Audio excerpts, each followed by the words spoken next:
సుమన్ టీవీలో మీ personal and business promotions కోసం కింది నెంబర్కి కాంటాక్ట్ చేయండి. కలియుగ ప్రత్యక్ష దైవం, కోట్లాది మంది ప్రజల ఆరాధ్య దైవం శ్రీ వెంకటేశ్వర స్వామి ఆలయంలో ఆ స్వామివారికి పెట్టే నైవేద్యం కానీ, అలాగే భక్తులకు ఇచ్చే ఆ లడ్డు ప్రసాదంలో కానీ కల్తీ నెయ్యి కలిపి, గత ప్రభుత్వం అయితే మాత్రం కల్తీ నెయ్యి కలిపిందంటూ రాష్ట్ర ముఖ్యమంత్రి చంద్రబాబు నాయుడు కానీ, అలాగే పవన్ కళ్యాణ్, ఉప ముఖ్యమంత్రి పవన్ కళ్యాణ్ కానీ ఈ విషయాలపై స్పందించారు. అయితే ఎంతోమంది భక్తులు అయితే మాత్రం ఈ విషయంపై ఆగ్రహావేశాలు వ్యక్తం చేశారు. దేవుడి దగ్గర కూడా కల్తీ అంటూ వారైతే మాత్రం తీవ్ర ఆవేదనకు గురయ్యారు. ఈ నేపథ్యంలో రంపచోడవరం నియోజకవర్గ ఎమ్మెల్యే మిరియాల శిరీషదేవి అయితే మనతో ఉన్నారు. ఈ లడ్డు విషయంపై ఆమె అయితే స్పందించారు. ఒక్కసారి ఆ లడ్డు విషయంలో ఆమె ఏమన్నారో ఆమె మాటలోనే విందాం.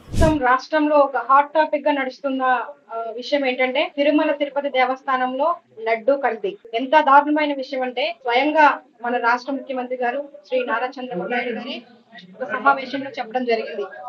తిరుమల తిరుపతి దేవస్థానంలో ఇచ్చేటువంటి ఆ స్వామివారి ప్రసాద లడ్డులో కూడా కల్తీ జరిగింది అని. ఎలా అంటే అది కూడా స్వచ్ఛమైన నెయ్యికి బదులుగా జంతువుల కళేబరాలు, అంటే జంతువుల నుంచి తీసేటువంటి కొవ్వుతో ఈ యొక్క లడ్డూను తయారు చేసి ప్రజలకు అందుబాటులోకి తీసుకొస్తా ఉన్నారని. ఈ రోజు చూస్తే మన రాష్ట్రంలో తిరుమల తిరుపతి దేవస్థానం రావడమే గొప్ప విషయం, మన రాష్ట్రం చేసుకున్న గొప్ప పుణ్యం. అలాంటిది దేవస్థానాన్ని మనం చాలా పవిత్రమైన స్థలాలుగా భావిస్తాం, కానీ దాంట్లో కూడా రాజకీయమే వ్యవహారం చేశాడు ఈ జగన్మోహన్ రెడ్డి, అది లడ్డూ రూపంలో. చూస్తే ఈ రోజు ప్రజలందరూ కూడా చాలా మందికి రివ్యూలో వెళ్ళి గతంలో ఎలా ఉంది లడ్డు, ప్రజెంట్ మన ముఖ్యమంత్రి గారు వచ్చిన తర్వాత ఎలా ఉంది అని ఈ ఇన్సిడెంట్ తర్వాత చాలా మంది రివ్యూ తీసుకుంటే ప్రజలు స్వయంగా చూసి చెప్తా ఉన్నారు. గత నెలలో మేము వచ్చాము, అక్కడ లడ్డు అసలు టేస్ట్లెస్, కనీసం ముద్దగా విడిపోయి అలా చాలా క్వాలిటీలెస్ గా ఉండింది. ఇప్పుడైతే ప్రజెంట్ మన ముఖ్యమంత్రి గారు మళ్ళీ ఇప్పుడు మంచి క్వాలిటీ నెయ్యితో ఈ యొక్క లడ్డూను తయారు చేయించడం వల్ల భక్తులందరూ కూడా చాలా సంతోషంగా ఫీల్ అవుతా ఉన్నారు.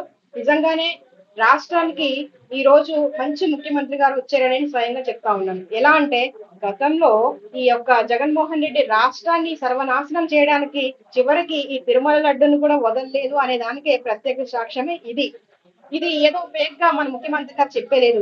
ఆయన చేసినటువంటి అభియోగం పైన నిజమా కాదా అని ఫుడ్ టేస్ట్ వాళ్ళు కూడా ఎంక్వైరీ చేస్తే నిజంగానే ఎన్ని మృతదేహాలతో, ఎన్ని జంతువుల కొవ్వుతో తయారు చేసేది అన్నది కూడా లిస్ట్ ప్రకారంగా మనకు రావడం జరిగింది.